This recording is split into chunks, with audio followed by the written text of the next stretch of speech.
Seleksi pejabat pimpinan tinggi Pratama oleh pemerintah Kota Ambon dilakukan secara terbuka. Seleksi ini dilaksanakan untuk jabatan Sekretaris Kota Ambon dan dua jabatan yang masih lowong, yaitu Kepala Dinas Lingkungan Hidup dan Persampahan, serta Dinas Pendidikan Kota Ambon.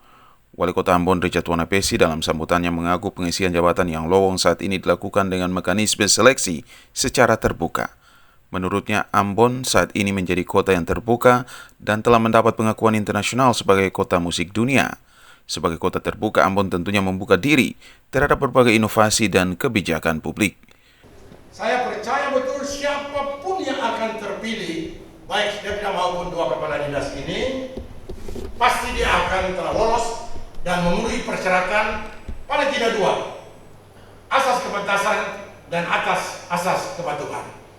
Itu yang menjadi pertimbangan kenapa rekrutmen pansel ini dilatar belakangi oleh para anggota pansel yang profesional untuk itu. Tidak ada macam slide, semua dengan kompetensi yang dimiliki. Menurut Wali Kota, salah satu tantangan serius yang dihadapi Sekretaris Kota ke depan yaitu kemajuan teknologi dan kebutuhan pelayanan publik yang signifikan. Untuk itu, pemerintah kota membutuhkan calon pimpinan Sekretaris Kota yang mampu beradaptasi dengan kemajuan teknologi. Hal ini mengingat Kota Ambon juga merupakan salah satu smart city di Indonesia.